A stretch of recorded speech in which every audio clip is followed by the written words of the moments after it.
वफाकी वज़ीर दाखिला राना सनाउल्लाह का, जिन्होंने सवाल उठाया कि क्या इमरान खान से उनकी करप्शन का पूछना हरासा करना है, क्या लूट मार की तहकीकात करना दीवार से लगाना है। उनका मजीद कहना था कि इमरान खान बताएं NRO चाहते हैं या इक़्तिदार। इन्हें ऐसी बातें करते शर्म आनी चाहिए। वो इस्लामाबाद में न्यूज़ कॉन्फ्रेंस कर रहे थे। आप कह रहे हैं कि जी मैं हरासा हो रहा हूँ, मुझे तंग किया जा रहा है, मुझे दीवार से लगाया जा रहा है। क्या आपसे ये सवाल करना कि 50 अरब रुपया इस कौम का जो है वो गबन करवाने के लिए आपने 5 अरब रुपए के एसेट्स अपनी अहलिया मोहतरमा के नाम पे हासिल की, क्या ये इंफॉर्मेशन देना या ये सवाल करना, इससे आप तंग हो रहे हैं? इसका आपको जवाब देना चाहिए। इक़्तिदार चाहते हैं या NRO चाहते हैं, इस बात की भी जो है वो वजाहत करें। वफाकी वज़ीर इत्तलात मरियम औरंगज़ेब का कहना है कि इमरान खान ने ज़ाती मफाद के लिए कौमी सलामती के साथ खिलवाड़ किया। अपना स्कैंडल सामने आते ही इन्हें सब कुछ याद आ जाता है। उनका मजीद कहना था, ये अब आवाम को बताएं कि किस तरह 4 साल सियासी इंतकाम लेते रहे। आपने झूठे मुकदमात बनाए, इसलिए सारी काबीना जमानत पर है। मरियम औरंगज़ेब इस्लामाबाद में मीडिया से गुफ्तगू कर रही थी। कल ये कह रहे थे कि मैं बता दूंगा कि क्या होता रहा है, कैसे हुकूमत आई है और कैसे ये तमाम चीज़ें हुई हैं। इनको बताना उस वक़्त याद आता है जब इनके ख़िलाफ़ कोई सबूत आ जाए। सबको जेलों में बंद कर दिया। एक मैकियावेलियन रवैया था कि सबको बंद कर दो। बताओ अवाम को, इमरान खान साहब, अवाम को बताएं कि राना सनाउल्लाह के ऊपर 2 किलो हेरोइन का प्लान किस तरह बनाया था। अदारों की आर्म ट्विस्टिंग करके, FIA को इस्तेमाल करके किस तरह 4 साल सियासी इंतकाम लेते रहे। ये जो आज कहते हैं ना कि पूरी की पूरी जो काबीना है वो जमानत पर है, जमानत पर इसलिए कि आपने झूठे मुकदमे बनाए। जबकि पाकिस्तान तहरीक इंसाफ के रहनुमा फवाद चौधरी कहते हैं कि मरियम औरंगज़ेब ने अपने खावन के लिए करोड़ों रुपए की लॉबिंग की। PTI के किसी वजीर पर करप्शन का इल्जाम नहीं। सोलर मंसूबे की तहकीकात होनी चाहिए। इम्पोर्टेड हुकूमत आते ही मुल्क की तरक्की का रिवर्स गियर लग गया। फवाद चौधरी इस्लामाबाद में मीडिया टॉक कर रहे थे। मरियम औरंगज़ेब अब से कुछ देर पहले बात कर रही थी। मैं उनसे कहता हूँ कि सबसे पहले तो आप इसका जवाब दें ना कि आपके जो हस्बैंड हैं अली तरीन, जो एक ऑस्ट्रेलियन सिटीज़न है, वो पाकिस्तान में टोबैको इंडस्ट्री को रिप्रेजेंट कर रहे हैं। पिछली दफ़ा आपके कहने के ऊपर, आपकी लॉबी की वजह से अरबों रुपए की टैक्स कंसेशन दी गई तंबाकू इंडस्ट्री को, और स्पेशली जो फॉरेन कंपनीज़ हैं उनके लिए। सोलर्स का एक स्कैंडल आ रहा है, इस पे तहकीकात होनी चाहिए। 50 अरब रुपए का ये प्रोजेक्ट है। आप देखिए 35 दिनों में ये प्रोजेक्ट तैयार होकर हर जगह के ऊपर लग भी गया है। पाकिस्तान के दीगर बड़े शहरों से ज्यादा टैक्स अदा करने वाले कराची की लियाकताबाद मार्केट में हल्की सी बारिश से पानी जमा हो गया। ईद करीब है, दुकानदार, खरीदार सब ही परेशान हैं। क्या हाल है, जानते हैं दुनिया न्यूज़ के नुमाइंदे फैसल खान से। जी फैसल, आगाह कीजिएगा। जी, इस वक्त मैं लियाकताबाद में मौजूद हूँ। कल बारिश हुई कराची में और आज सुबह से मुख्तलिफ इलाकों में हल्की फुल्की बारिश हुई। उसके बाद सूरत हाल ये है कि इस वक्त आप मेरे अक़ब में देख सकते हैं, ये रास्ता federal B area water pump को जा रहा है और ये मेन शाहराह है लियाकताबाद मार्केट की। यहाँ पर पानी भरा हुआ है जिसकी वजह से ट्रैफिक की रवानी मुतासिर हो रही है। ये सिर्फ इस सड़क की नहीं, अगर फेडरल बी एरिया से या वाटर पम्प से वापस जो है 3 अट्टी की तरफ जो रास्ता जा रहा है उस सड़क पर भी पानी है, और जो 3 अट्टी से फेडरल बी एरिया या वाटर पम्प की तरफ सड़क जा रही है उस पर भी पानी है। दुकानदार का कहना है कि इस वक्त ईद का सीज़न है, उनका महंगाई की वजह से वैसे ही ग्राहक नहीं आ रहा था, लेकिन अब जो थोड़े बहुत ग्राहक आ रहे थे उनको भी मुश्किलात का सामना है, क्योंकि इस वक्त लियाकताबाद मार्केट की गलियों में जो है पानी भरा हुआ है और इसकी निकासी के लिए कोई इंतज़ामिया की जानिब से इंतज़ाम नहीं किया गया। तो इंतज़ामिया की जानिब से जो शहर के मुख्तलिफ इलाकों में कहा गया था कि मेन शाहराहों से तो कई जगह से हमने देखा कि पानी साफ़ था, लेकिन इस वक्त लियाकताबाद की इस मार्केट में पानी जमा है, जिसकी वजह से दुकानदार और शहरी दोनों ही परेशानी का सामना कर रहे हैं। जी,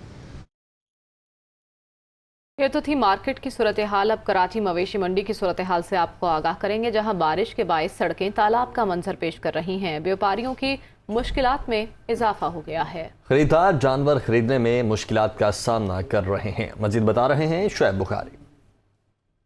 जी बिल्कुल सर, मौजूद हूँ कराची की मवेशी मंडी में, जहाँ पर सुबह बारिश हुई थी। बारिश के बाद जो है वो पानी जमा हुआ था और पानी इस कदर जमा हुआ कि जो मवेशी मंडी की जो सड़कें हैं वो तालाब बन चुकी हैं, ज़ेरे आब आ चुकी हैं। कई सड़कों पर जो वो कीचड़ जमा हुआ है, लेकिन जो इंतज़ामिया है वो हमें सड़कों पर दिखाई नहीं देती। पानी जूं का तूं खड़ा हुआ है। मेरे कैमरामैन मसरूर खान आपको दिखाएंगे मेरे अकब में जिस कदर ये पानी जमा हुआ है, और यहाँ के जो व्यापारी हैं वो बहुत ज़्यादा परेशान दिखाई देते हैं। कहते हैं कि जब इस कदर पानी जमा होगा तो ख़रीदार कैसे अंदर दाखिल होगा, और ख़रीदार वाकई जो है वो कहते हैं कि दाखिल नहीं होता। इस वजह से सुबह से लेकर ऐसे ही बैठे हुए हैं। ईद में बाकी चंद रोज़ बचे हुए हैं, लेकिन जानवर उनके मौजूद हैं, ख़रीदार कोई नहीं है। वैसे ही महंगाई है।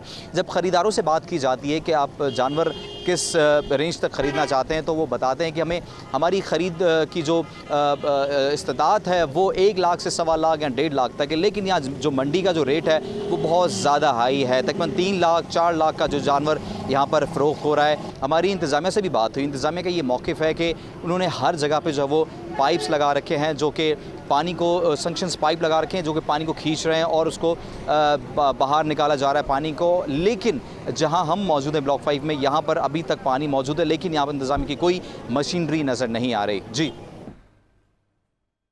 तो कराची में वक्फे से होने वाली बारिश के बायस कोरंगी मेहरान टाउन में भी पानी जमा हो गया है। सनती इलाके में बरसाती पानी के बायस ट्रैफिक भी जैम है। इस वक्त सूरत हाल क्या है जान लेते हैं दुनिया न्यूज़ के नुमाइंदे मुनिस अहमद से। जी मुनिस, आगाह कीजिएगा। देखिए, गुज़िश्ता रोज़ से जो शहर में बारिश का सिलसिला शुरू हुआ है वो वक्फे से जारी है। मौसम इस वक्त भी अबर आलूद है और बारिश की वजह से शहर के बेशतर इलाके ऐसे हैं जहाँ पे पानी भी जमा हो चुका है और उसकी निकासी बहुत ज़्यादा अच्छे अंदाज में होती नज़र नहीं आ रही। कितनी मुश्किल का सामना लोगों को करना पड़ रहा है। ट्रैफिक बहुत ज़्यादा मुतासिर है। एक तो यहाँ पे पानी बहुत ज़्यादा मौजूद है, लेकिन दूसरा ये कि सड़क की हालत भी बहुत ही ख़राब है। टूटी हुई सड़क है, बड़े बड़े गड्ढे यहाँ पर मौजूद हैं। कोरंगी का इंडस्ट्रियल एरिया लगता है जो सड़क गुजर रही है। बड़ी गाड़ियाँ भी मौजूद हैं और छोटी गाड़ियाँ भी, लेकिन यहाँ पे सभी को मुश्किल का सामना करना पड़ रहा है। और तो जो मुर्तज़ा वहाब है एडमिनिस्ट्रेटर कराची, जो कि बहुत ज़्यादा ये दावा करते रहे कि शहर में इंतज़ामात को बेहतर बनाया गया है, उनके दावे जो है वो खोखले साबित होते नज़र आ रहे हैं। और ख़ास तौर पर सिंध हुकूमत की जानिब जो है शहरी यहाँ पर तवज्जो मबजूल कराना चाहते हैं कि वो यहाँ पे इंतज़ामिया को भेजें और यहाँ से जो मुश्किलात हैं उनकी हल हो सके और यहाँ पे निकासी को जो है फौरी तौर पे मुमकिन बनाया जा सके। शहरियों ने यही मुतालबा किया कि सिंध हुकूमत फौरी तौर पे यहाँ पे तवज्जो दे ताकि इनकी मुश्किल कम हो सके। जी कोयटा में हालिया बारिशों के बाद शहर के मुख्तलिफ इलाकों में सफाई की सूरत हाल अबतर हो चुकी है। नालियों का गंदा पानी सड़कों पर निकल आया है। इसी हवाले से मज़ीद तफसीलात बताएंगे दुनिया न्यूज़ के नुमाइंदा फरीदुल्ला खान। जी, कोयटा में 2 दिन से होने वाली जो बारिश है उसके बाद की सूरत हाल जो इंतहाई नागुफ्ता बे हो चुकी है। देखने में आ रहा है कि जिस वक्त जब मैं मौजूद हूँ, ये जरगून रोड है और फिर में डबल रोड कहलाता है। यहाँ इमदाद चौक मेरे बिल्कुल अकब में नज़र आ रहा होगा। यहाँ देखने में आ रहा है कि जो नालियाँ हैं वो बंद हो चुकी। जितना पानी है तमाम पानी रोड पर बह रहा है, उसके साथ साथ जो कचरा है नालियों के भर जाने की वजह से यहाँ बह रहा है। इसकी वजह से जो लोग यहाँ से गुजर रहे हैं, जो ट्रैफिक गुजरे, उनको परेशानी का सामना करना पड़ा। साथ साथ ये जो दुकानदार हैं यहाँ पर, उनको सबसे ज़्यादा मुश्किल कर रहे हैं। यहाँ से ले कर तकरीबन जो न्यू अड्डा है चुरंगी तक जो है तमाम रोड पे यही हाल है। दोनों अतराफ में कचरा पड़ा हुआ है, जो कि मेट्रोपॉलिटन की जानिब से उठाया नहीं गया है, जिस वजह से शदीद मुश्किल का सामना करना पड़ा। गो गया है मेट्रोपॉलिटन के अमले ने शहर का जो अंदरूनी कुछ हिस्सा उसको साफ किया, लेकिन नवाई इलाकों में उन्होंने तवज्जो नहीं दी। इसकी वजह से अब भी जो बारिश का पानी है वो नाले भरे हुए हैं, उसके ऊपर बह रहा है और जो कचरा रोडों में पड़ा है। इस वक्त एक शहरी मेरे साथ मौजूद है, उनसे हम बात करते हैं वो क्या कहते हैं। साथ देखें, ये हॉस्पिटल भी हैं, इधर मरीज़ आते हैं तो कितनी स्मेल आ रही है, कितनी गंदी बदबू आ रही है। तो सफाई अगर पहले हो जाती है तो अच्छी बात है, ये बीमारियां नहीं फैलें। मेट्रोपॉलिटन की जान से पहले से बारिश से पहले से कोई इकदाम नहीं किए कि ताकि नालियाँ साफ़ होती और जो नाले उनको साफ़ होता और जो कचरा होता है उन्हें ठिकाना लगाए, लेकिन ऐसा नहीं किया, जिसकी वजह से आज ये खमियाजा आवाम को भुगतना पड़ा है और हर तरफ जो कचरा ही कचरा नज़र आता है। जी वफाकी वज़ीर शहरी रहमान का कहना है कि पाकिस्तान मौसमियाती तब्दीली से मुतासिर हो रहा है। मानसून बारिशों से अब तक 77 अमवात हो चुकी हैं। हादिसात से बचने के लिए बारिशों के दौरान शहरियों को एहतियात करना होगी। शहरी रहमान इस्लामाबाद में मीडिया टॉक कर रही थी।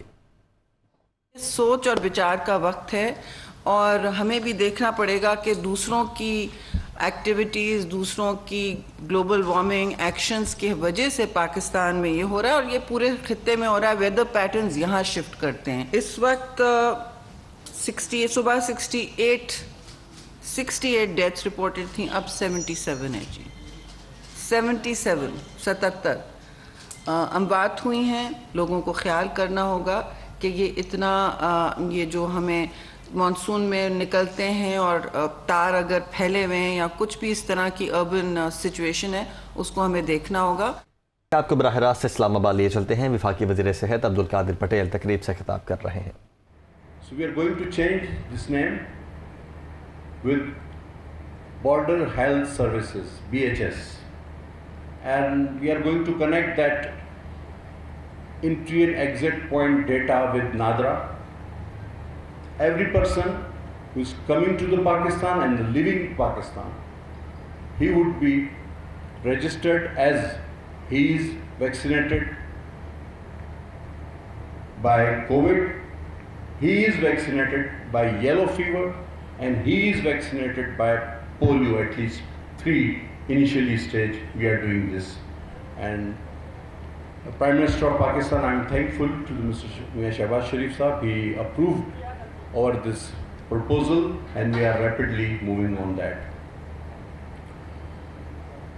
As His Excellency mentioned, in the end of this month, there is US Health Dialogue. So, sir, we are taking it very seriously, and I am leading myself, my team, to the US for this very special dialogue, and inshallah, that will be very fruitful result of this dialogue. And once due process of law के मुताबिक हलीम आदिल शेख साहब को गिरफ्तार किया। अब जब kidnapping और गायब होने की बात ख़त्म हो गई, गिरफ्तारी साबित हो गई, तो दूसरा आर्ग्यूमेंट पीटीआई वाले लेकर आए कि स्पीकर साहब से इजाज़त नहीं ली थी हलीम आदिल शेख को या अपोजिशन लीडर को गिरफ्तार करने से पहले। मैं उनको बताना चाहूँगा कि कानून के मुताबिक, आइन के मुताबिक हर शख्स बराबर है। कोई अपोजिशन लीडर हो, कोई वज़ीर हो, कोई आम आदमी हो, उसके अंदर कोई तफरीक नहीं है।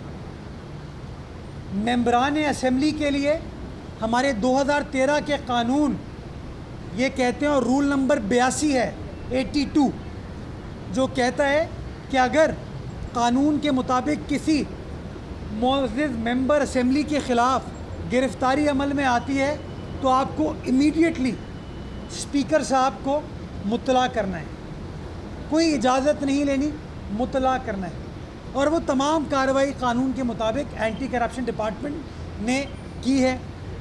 और जो लोग आज हंगामा कर रहे हैं, मैं उनसे पूछना चाहूँगा, जब आसिफ जरदारी साहब गिरफ़्तार हुए थे तो क्या स्पीकर कौमी असेंबली से इजाज़त ली गई थी?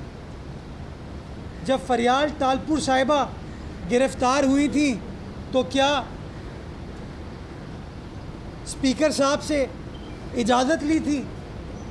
जब राना सनाउल्लाह साहब गिरफ़्तार हुए, ख्वाजा आसिफ साहब गिरफ़्तार हुए, शहबाज शरीफ साहब गिरफ़्तार हुए, लीडर ऑफ द अपोजिशन कौमी असेंबली में, तब क्या उन्होंने स्पीकर साहब से इजाज़त ली थी? खुदारा कानून को अपने हिसाब से इंटरप्रेट ना करें, बदनीयती के साथ उसकी तशरीह ना करें और लोगों को इस तरीके से मिसगाइड ना करें। कानून ये कहता है कि किसी मेंबर असेंबली को गिरफ़्तार करने से पहले आपको मुतला करने की ज़रूरत है। स्पीकर को मुतला किया गया है गिरफ़्तारी करने के फ़ौरन बाद, जो तरीक़ेकार रूल 82 के अंदर दर्ज है। कोई इजाज़त दरकार नहीं है। और जो लोग कहते हैं कौन सी भैंस चुराई है, मैं उनको बताना चाहूँगा कि करोड़ों मालियत की 63 एकड़ ज़मीन जो कि मॉर्गेज भी करते हैं और पब्लिक को बेचते हैं बाद में, ये ताकि आपका मेरा पैसा उसके ऊपर लगे। एक आम वो जाली सोसाइटियाँ बनती है ना, जहाँ लोग फिर कहते हैं कि जी हमारा पैसा डूब गया, वो इस तरह के प्रोजेक्ट्स में लगती हैं। तो बर वक्त एंटी करप्शन डिपार्टमेंट ने कार्रवाई की और कानून के मुताबिक गिरफ्तारी अमल में आई है।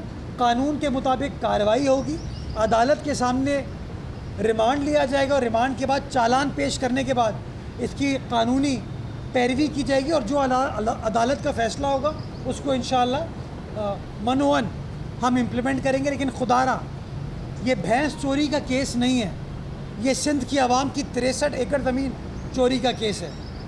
तो खुदारा ये जो चाइना कटिंग करने वाले लोग हैं उनका साथ ये लोग ना दें और लोगों को इस तरीके से गुमराह करने की कोशिश ना करें। आगे रफ़ीउल्लाह साहब भी कुछ बात करेंगे। बिस्मिल्लाहिर्रहमानिर्रहीम। जिस तरह आप तमाम दोस्तों को पता है, ख़ास तौर से हमारे जो मीडिया